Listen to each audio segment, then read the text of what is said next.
ধন্যবাদ আবারও সবাইকে অপেক্ষা করার জন্য। তো আমাদের প্রথম ক্লাসে সবাইকে আমি আবারও স্বাগত জানাচ্ছি। আমি এখন লেকচারটা দিব। আপনারা কেউ কোনো কথা বলবেন না, এখন জাস্ট শুনবেন যে আমি আপনাদেরকে কি কি বলছি। ঠিক আছে? আপনাদের পিডিএফ ফাইলটা আমি আগে দিয়ে দিয়েছিলাম, কিন্তু মানে আমাদের এই কোর্সে যা যা শেখানো হবে সেটা কিন্তু পিডিএফ ফাইল একটা আছে, যেটা আমি আপনাদেরকে অরিয়েন্টেশন ক্লাসে দিয়ে দিয়েছিলাম। আপনারা গ্রুপে সেটা দেখতে পারবেন। সবাই সেই পিডিএফ ফাইলটা হাতের কাছে নিয়ে বসুন। এখন হাতের কাছে সেটা থাকবে, আমাকে দেখবেন, আমাকে শুনবেন, সাথে সাথে সে পিডিএফ ফাইলটার দিকেও চোখ রাখতে হবে। প্রথম ক্লাসের যেই ফাইলটা আছে সেটা ওপেন করে সবাই এখন বসুন। ঠিক আছে? আর যে আমি বলেছিলাম প্রিন্ট আউট কি করেছেন সবাই? প্রিন্ট আউট করার কথা কিন্তু বলেছিলাম। যারা প্রিন্ট আউট করতে পারেননি তারা এভাবেই ইয়ে নিয়ে বসুন, মানে কি বলে, ডাউনলোড ফাইলটা নিয়ে বসুন। আর যারা প্রিন্ট আউট করে ফেলেছেন তারা সুন্দর করে সেটা নিয়ে বসবেন। ওকে, তো চলুন শুরু করা যাক আমাদের আজকের ক্লাসটা। দেখেন, শুদ্ধ উচ্চারণ। আমরা আজ উচ্চারণের জন্য অনেকেই ভর্তি হয়েছে, এবং শুদ্ধ উচ্চারণটা সব ক্ষেত্রেই প্রয়োজন। এটা কবিতা আবৃত্তি বলেন, উপস্থাপনা বলেন, অনুষ্ঠান উপস্থাপনা বলেন, বা সংবাদ উপস্থাপনা বলেন, বক্তৃতা বলেন, যেটাই বলেন না কেন, শুদ্ধ উচ্চারণটা প্রয়োজন। এই যে প্রমিত উচ্চারণে কিংবা শুদ্ধ উচ্চারণে কথা বলতে চাইলে যেই বিষয়টা জানা সবচেয়ে বেশি জরুরি, সেটা হচ্ছে স্বরধ্বনি ও ব্যঞ্জন ধ্বনির সঠিক উচ্চারণ জানাটা। ঠিক আছে? মানে শুদ্ধ উচ্চারণ শেখার প্রথম ধাপটাই হচ্ছে স্বরধ্বনি ব্যঞ্জন ধ্বনির সঠিক উচ্চারণ জানা। তো আজকে আমরা এই ধ্বনির উচ্চারণ কিভাবে করতে হয় সঠিকভাবে সেটাই জানবো। এখন আপনাদের মনে অনেকের প্রশ্ন আসতে পারে, ম্যাম এগুলোকে আবার না জানি ধ্বনির উচ্চারণ, উচ্চারণ না জানি, উচ্চারণ যদি না জানি ধ্বনির উচ্চারণ, তবে কি আর কথা বলতে পারছি? হ্যাঁ, ধ্বনির উচ্চারণ আমরা কে না জানি, সবাই জানি, কিন্তু সঠিকটা কজন জানি? এটি দেখবেন এখন আমি বলবো, আমি বলার পর অনেকে বুঝতে পারবেন যে এতদিন যাবত কত ভুল করে এসেছেন। ঠিক আছে, তো প্রথমে আমি শুরু করলাম। একজন লিখেছেন পিডিএফ ফাইলটা কোথায় পাবো? মনি আপু, আপনারা যে গ্রুপে যুক্ত আছেন সেই গ্রুপে দেওয়া আছে, একটু আগের মেসেজে যাবেন, তারপরে দেখতে পারবেন। আপনাদের গ্রুপে দেওয়া আছে, সবকিছু আমি দিয়ে দিয়েছি গ্রুপে। তো প্রথমে যে বিষয়টা নিয়ে আলোচনা করবো সেটা হচ্ছে স্বরধ্বনি। স্বরধ্বনির সঠিক উচ্চারণ আমরা এখন জানবো। আমি প্রথমে একটু উচ্চারণ করে দেখাচ্ছি, একটু শোনেন যে স্বরধ্বনি উচ্চারণগুলো কিভাবে করতে হয়।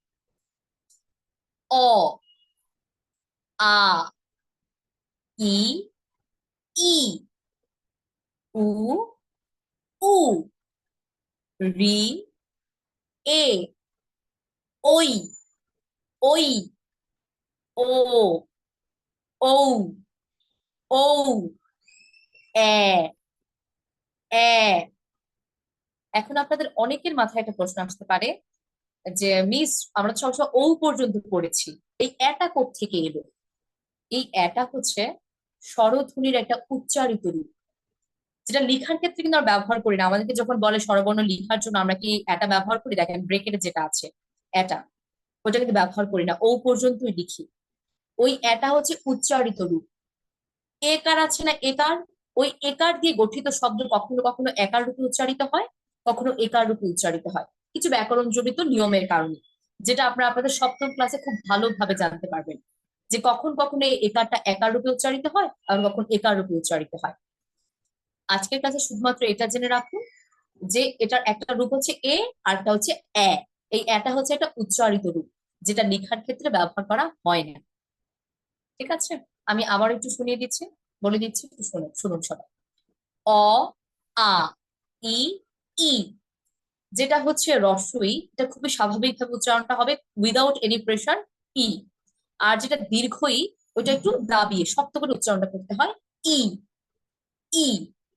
সেম ভাবে রস্বটা খুবই স্বাভাবিক ভাবে উ, উ। আর দীর্ঘটা উ, একটু দাবিয়ে শক্ত করে, উ। রি, এ, এ, ওই, ওই, ওই। তারপরে ও, এই ও আর উ, এই সবচেয়ে বেশি ভুলটা আমরা করি।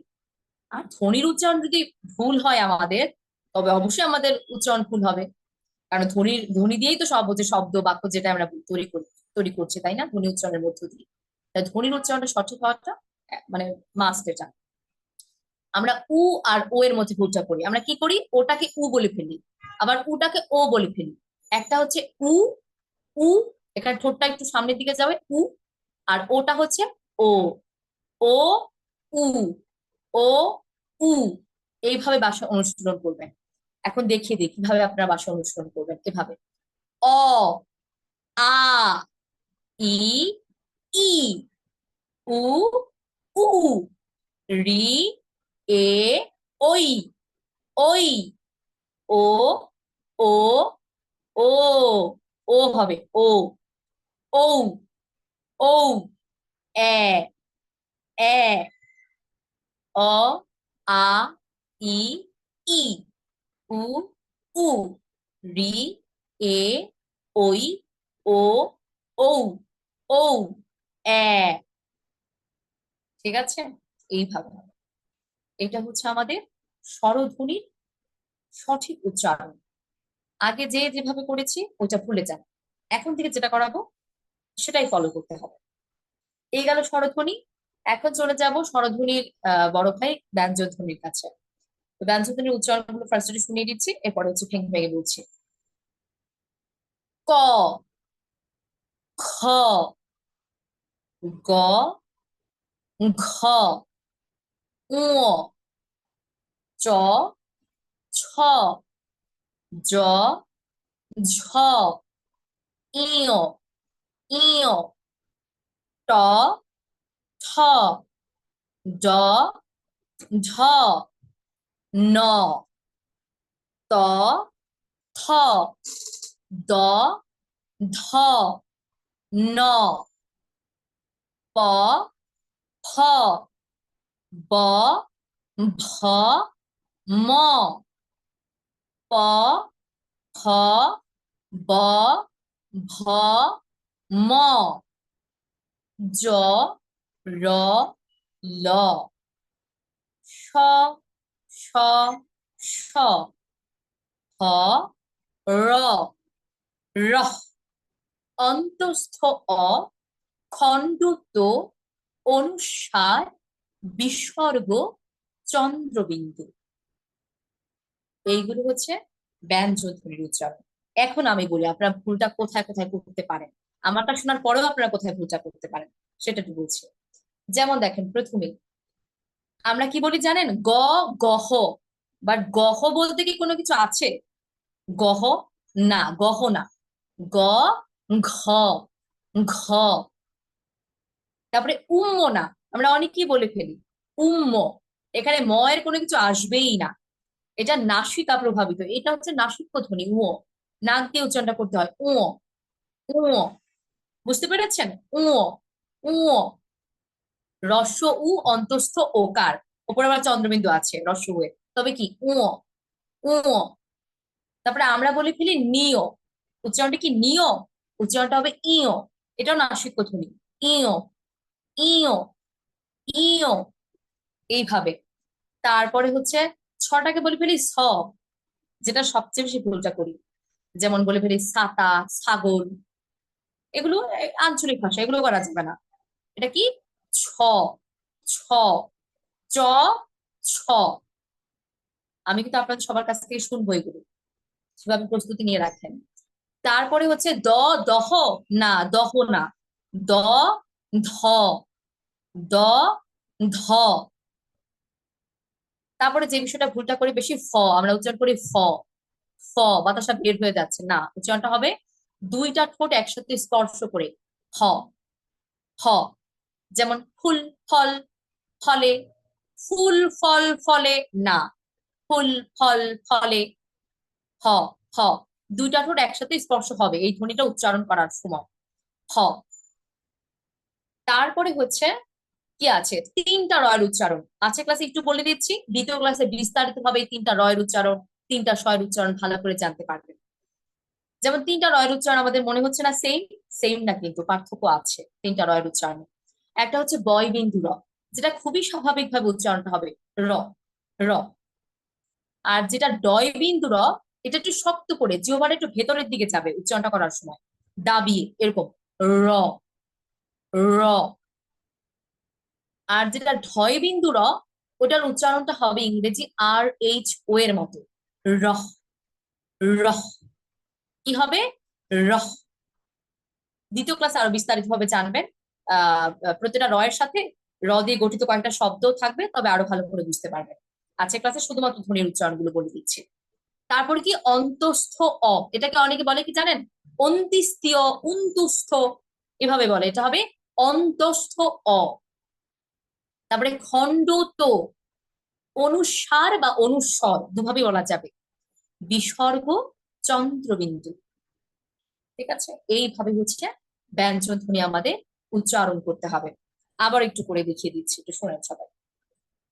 ক, খ, গ, ঘ, ঙ, চ, ছ, জ, ঝ, ঞ, ট, ঠ, ড, ঢ, ন, ত, থ, দ, ধ, ন, প, ফ, ব, ভ, ম, জ, র, ল, স, স, স। তিনটা স্বয়ের উচ্চারণ এরকম আলাদা করে, স এর মতো, ইংরেজি এস এর মতো স। এই তিনটা স্বয়ের সাথে আবার কিছু কিছু বর্ণ যুক্ত হয়ে হয়ে অন্যরকম উচ্চারণ হয়, ইংরেজি এস এর মতো। ওইটাও দ্বিতীয় ক্লাসে আলোচনা করবো। ঠিক আছে, কিছু ব্যাকরণ জড়িত নিয়ম মেনে তিনটা স্বয়ের উচ্চারণ কিছু কিছু সময় আবার ইংরেজি এস এর মতো হয়, বাট এইভাবে আলাদাভাবে তিনটা স্বয়ের উচ্চারণ স, স, স, স। হ, র, রহ, অন্তস্থ অ, খণ্ডত, অনুসার, বিসর্গ, চন্দ্রবিন্দু। ঠিক আছে, এইভাবে হচ্ছে আপনারা স্বরধ্বনি ও ব্যঞ্জনধ্বনি উচ্চারণ আজকের পর থেকে করবেন। এরপর এখন যে বিষয়টা নিয়ে কথা বলবো, এই বিষয়টা নিয়ে কথা বলার আগে একটু বলে নিই, অল্পপ্রাণ এবং মহাপ্রাণ যারা গুণীজন আছেন, অনেকে আছেন আমাদের এই গাছি শিল্পে যারা গুণীজন, তারা একটা কথা বলে গেছে, যেটা আমি অনেক শুনেছি, যে এই মহাপ্রাণ এবং অল্প প্রাণের বিষয়টা যদি আমরা ভালো করে আয়ত্তে থাকে, তবে শুদ্ধ উচ্চারণে কথা বলার বিষয়টা নাকি 90% সহজ হয়ে যায়। কথাটার মানে ভার কিন্তু অনেক বেশি। আপনারা যা প্রথম ক্লাস, আপনাদের সামনে অনেকগুলো ক্লাস আছে, আপনারা দেখবেন যে কত কত যে নিয়ম কানুন, একটা সময় তো হতে পারে মানে অস্থির হয়ে যাবেন, বা মনে হবে যে এত নিয়ম, এই বাংলা উচ্চারণে কথা বলবো, নিজের মাতৃভাষা কথা বলবো, সেটার জন্য আবার এত নিয়ম। কিন্তু এত সব নিয়মের বাইরে গিয়ে শুধুমাত্র এই বিষয়টা ভালো করে জানা থাকলে উচ্চারণে কথা বলার বিষয়টা 90% সহজ হয়ে যাচ্ছে। তাই কতটা গুরুত্ব দিয়ে করতে হবে, সে কারণে কিন্তু আজকের ক্লাসে আমি আর অন্য কিছু রাখিনি, শুধুমাত্র স্বরধ্বনি, ব্যঞ্জনধ্বনি এবং মহাপ্রাণ, অল্প প্রাণ ধ্বনিগুলো রেখেছি, সঠিক উচ্চারণ, যেন আমাদের ফাউন্ডেশনটা ভালো মতো হয়। আজকের বিষয়টা কম থাকুক, কিন্তু ভালো মতো আপনারা বোঝেন। এই কারণে কিন্তু আজকের ক্লাসের অন্য কোনো বিষয় রাখিনি। বাকি ক্লাসগুলোতে আপনারা এই উচ্চারণের পাশাপাশি আরো বিষয় দেখতে পারবেন, বাট আজকের ক্লাসে আমরা শুধুমাত্র এই বিষয়গুলো রেখেছি।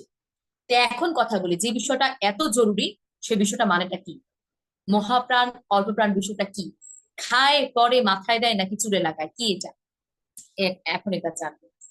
প্রথমে আলোচনা করব আমাদের অল্প প্রাণ ধ্বনিটাকে নিয়ে। অল্প প্রাণ ধ্বনি কাকে বলে? যেই ধ্বনি উচ্চারণের সময় ফুসফুস থেকে বের হওয়া বাতাসের যোগটা কম থাকে, তাকে অল্প প্রাণ ধ্বনি বলে। যদি এত কঠিন মনে হয় বাদ দেন, সহজ ভাবে আমি বলছি। যেই ধ্বনিটা উচ্চারণ করার সময় দেখবেন আপনার মুখ থেকে বের হওয়া বাতাসের পরিমাণটা কম, সেটা হচ্ছে অল্প প্রাণ ধ্বনি। যেমন দেখেন কি আছে অল্প প্রাণ ধ্বনিতে, ক, গ, চ, জ, ট, ড, ত, দ, প, ব, ড। এখন আমার সাথে উচ্চারণ করেন তো, ক, গ। উচ্চারণ করুন সবাই, ক, গ। আমাকে একটু আনমিউট করে বলেন তো, এই যে ক এবং গটা উচ্চারণ করলেন, আপনার মুখ থেকে বের হওয়া বাতাসের পরিমাণটা কি কম ছিল নাকি বেশি ছিল বলুন তো? আচ্ছা, আরেকটা কথা, আপনার মুখের সামনে হাতটা রাখুন, মুখের সামনে হাত রাখুন, এভাবে এভাবে হাত রাখুন, হাত রাখুন। এবার বলুন, ক, গ, চ। বলুন সবাই। ক, গ, চ। হ্যাঁ, এবার বলেন তো, বাতাসের পরিমাণটা কি কম ছিল নাকি বেশি ছিল? কম ছিল, কম ছিল। ওকে ওকে, ফাইন। আর বলতে হবে না, কারণ আমি শুনেছি। এই কম থাকলে হচ্ছে এই ধ্বনিগুলো অল্প প্রাণ ধ্বনি, নিজেই বুঝতে পারবেন। মুখের সামনে হাতটা নিয়ে নিবেন, যে কোনো ধ্বনি উচ্চারণ করবেন, যেটা হচ্ছে মুখ থেকে, যেটা উচ্চারণ করার সময় দেখবেন বাতাসটা কম বের হচ্ছে, কম নির্গত হচ্ছে, সেগুলো কি অল্প প্রাণ ধ্বনি।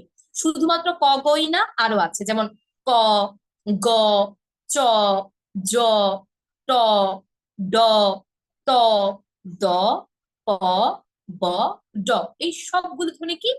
অল্প প্রাণ ধ্বনি। এখন বুঝতেই পারছেন মহাপ্রাণ ধ্বনি তাহলে কোনগুলো হবে, তাও বলে দিচ্ছি। যেই ধ্বনি উচ্চারণের সময় ফুসফুস থেকে বের হওয়া বাতাসের জোরটা বেশি থাকবে তাকে আবার মহাপ্রাণ ধ্বনি বলে। আবারও সেম ভাবে মুখের সামনে হাতটা নিন, নিন সবাই এভাবে। এইবার উচ্চারণ করুন খ, ঘ, খ, ঘ।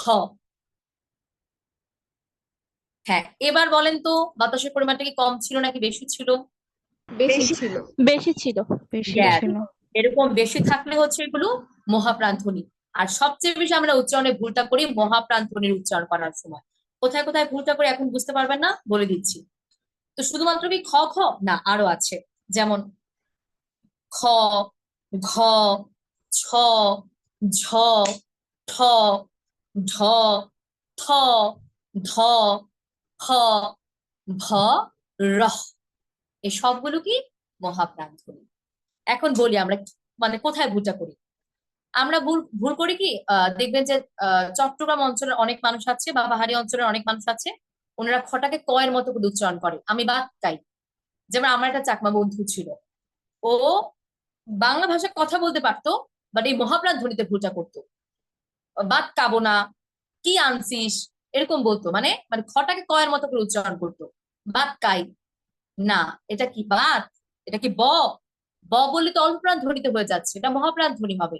তবে কি ভ, ভ, তারপরে কাই, না এটা খাই, খ, খ, এভাবে জোর দিয়ে বলতে হবে খ, বাতাস বেশি বের হবে। আমরা এগুলোতেই ভুলটা করি। এখন আপনাদের অনেকে মনে হতে পারে না আমি ভুল করি না, কিন্তু দেখবেন সামনে ক্লাসগুলোতে যখন আমাকে পড়া শোনাবেন, যে কোনো কবিতা হোক বা যে কোনো পড়া জিজ্ঞেস করবেন, তখন আমি কিন্তু দেখবো যে আপনি এখানে ভুলটা করছেন। হয়তো এখন মনে হবে যে ভুলটা করেন না, মানে এই মহাপ্রাণ ধ্বনি দিয়ে আপনারা ভুলটা করেন, আমি জানি। অনেকে আমরা বলি আকাশে গুড়ি উঠছে, না কেন গুড়ি হবে, এটা গ হলে তো এটা অল্প প্রাণ ধ্বনি, এটা ঘ হবে। ঘ, আকাশে ঘুড়ি উঠছে, ঘুড়ি, ঘ, মহাপ্রাণ ধ্বনি। তারপরে ছাতা নিয়ে আসো, আজ ছাতা নিয়ে আনতে ভুলে গেছি, না আজ ছাতা আনতে ভুলে গিয়েছি, ছ, মহাপ্রাণ ধ্বনিতে হবে। তারপরে হচ্ছে আহ গত গতকাল রাতে জ্বর বয়েছে, জ্বর, একটা জ্বর একটা ঝড়। একটা হচ্ছে শরীরের তাপমাত্রা বেড়ে যাওয়া অসুস্থ, এটা হচ্ছে জ্বর, যেটা অল্প প্রাণ ধ্বনিতে হবে। আর একটা হচ্ছে ঝড়, মহাপ্রাণ ধ্বনিতে ঝড়, যেটাকে আমরা বলি ফেলি বাইরে জ্বর বইছে, না এটা জ্বর না, এটা ঝড় হবে, ঝ। এরকম আমরা মহাপ্রাণ ধ্বনিতেই ভুলটা করি সবচেয়ে বেশি। সে কারণেই বলা আছে যে এই বিষয়টা যদি ভালো করে আয়ত্তে থাকে, তবে 90% বিষয়টাই সহজ হয়ে যায় শুদ্ধ উচ্চারণে কথা বলতে, কথা বলার। ঠিক আছে, তাই এই বিষয়টা ভালো করে আমরা হচ্ছে দ্বিতীয় ক্লাসে মহাপ্রাণ অল্পপ্রাণ ধ্বনি দিয়ে গঠিত বেশ কয়েকটা শব্দ রাখবো, যেন আপনারা অনুশীলন করতে পারেন। কিন্তু আজকের ক্লাসে শুধুমাত্র ধ্বনিগুলো রেখেছি, ধ্বনির উচ্চারণে রেখেছি। আরেকটাবার বলে দিচ্ছি স্বরধ্বনি ব্যঞ্জন ধ্বনির উচ্চারণ গুলো, সরি অল্প প্রাণে মহাপ্রাণ ধ্বনির গুলো আপনারা আমার সাথে অনুসরণ করতে পারেন। মাইক্রোফোন মিউট রেখে আপনারা অনুসরণ করতে পারেন। যেমন ক, বলুন সবাই ক, গ, চ, জ, ট, ড, ত, দ, প। আচ্ছা, আমি একজনকে দেখছি যে নাকুল বর্মন ভাইয়াকে, মুখ মুখ একদম চুপ চুপ করে বললে হবে না, ঠোঁটের ব্যবহারটা ভালোভাবে করতে হবে, প্রসারিত করবেন, ঠিক আছে, এভাবে প, হুম, ব, ড। এরপরে হচ্ছে মহাপ্রাণ ধ্বনিগুলো, এবার দেখেন, এবার শ্বাসটা বেশি বের হবে। আহ কি বলে নিঃশ্বাসটা, খ, ঘ, ছ, ঝ, ঠ, ঢ থ ধ ফ ভ র। এই যে অল্প প্রাণ এবং মহাপ্রাণ ধ্বনিগুলো বললাম না, এই সবগুলো কিন্তু ব্যঞ্জন ধ্বনির অন্তর্গত। সেটাকে বুঝতে পেরেছেন? এই সবগুলো ধ্বনি হচ্ছে ব্যঞ্জন ধ্বনির অন্তর্গত। সুতরাং আপনি যদি ব্যঞ্জন ধ্বনি সঠিকভাবে করতে পারেন, তবে মহাপ্রাণ এবং অল্প প্রাণের বিষয়টা আপনার কাছে পানি ভাত হয়ে যাবে। ঠিক আছে? এই ছিল আমাদের আজকের ক্লাসের বিষয়টা। এগুলো হচ্ছে ফাউন্ডেশন। মানে আপনারা যদি এই ধ্বনির উচ্চারণটা ঠিক মতো না করতে পারেন, তবে সামনের ক্লাসে আমি যত নিয়মই আপনাকে করাই না কেন শুদ্ধ উচ্চারণ, ঠিক কিন্তু হবে না। সে কারণে আজকের ক্লাসে এইটুকু বিষয় রাখলাম, যেন অল্প থাকুক কিন্তু ভালো মতো বুঝতে পারে, অনুশীলন করতে পারেন। আবারও আমি একটু স্বরধ্বনি ব্যঞ্জনধ্বনি গুলো শুনিয়ে দিচ্ছি, একটু শোনেন সবাই। স্বরধ্বনি কি কি আছে? অ, আ, ই, ই, উ, উ, রি, এ, ওই, ও, ঔ, এ। ব্যঞ্জনধ্বনি ক, খ, গ, ঘ, ঙ, চ, ছ, জ, ঝ, ঞ, ট, ঠ, ড, ঢ, ন, ত, থ, দ, ধ, ন, প, হ, ব, ভ, ম, জ, র, ল, স, স, স, হ, র, রহ, র, রহ, অন্তস্থ অ, খণ্ডত, অনুস্বার, বিসর্গ, চন্দ্রবিন্দু। ঠিক আছে? এইভাবে এখন আমি আপনাদের সবার কাছ থেকে পড়া শুনবো। এর আগে বলি, আপনাদের কারো প্রশ্ন থাকলে আপনার চ্যাট বক্সে লিখতে পারেন বা হ্যান্ড রেজ করতে পারেন। আচ্ছা, আমরা আমাদের রেকর্ডিংটা অফ করে দিই। আর রেকর্ড হওয়ার প্রয়োজন নেই, কারণ এটা লেকচার থাকবে। এটা হচ্ছে ক্লাস শেষে দিয়ে দিব, যেন আপনারা লেকচার ভিডিওটা দেখে দেখে বারবার করে অনুশীলন করতে পারেন, বা কোনো কিছু বুঝতে অসুবিধা থাকলে সেটা যেন আবার আমারটা দেখে নিতে পারেন। এমন অনেকের হতে পারে যে প্রথম লেকচারই বুঝতে পারেন না, পরে হয়তো ভুলে গেছেন, যেন লেকচারটা বারবার করে রিপিট করে দেখতে পারেন। তাই রেকর্ডিংটা আর দীর্ঘায়িত করবো না, বা এখন আপনাদের কাছ থেকে পড়া শুনবো, আপনাদের প্রশ্নের উত্তর দিব, কিন্তু রেকর্ডিংটা অফ করে দিচ্ছি। দাঁড়ান, একটু ওয়েট করেন। কারণ পরবর্তীতে যদি পুরো ক্লাস রেকর্ড করি, সমস্যাটা আপনাদের কি হবে, অনেক বড় হয়ে যাবে, 2 ঘন্টা ক্লাস হয়ে যাবে। এটা কখনো আপনারা ডাউনলোডও করতে পারবেন না, কারণ কারো ফোনের পিসিতে এত জায়গা থাকবে না যে 10টা ক্লাস 2 ঘন্টা করে ডাউনলোড করতে পারবেন। অনেকের তো পিসি নেইও। তাই যেন এইটুক ক্লাসটা ডাউনলোড করে রাখতে পারেন, সে কারণে এইটুকু আমরা রেকর্ড করবো, যেটা দরকার, গুরুত্বপূর্ণ যেটা সেটা।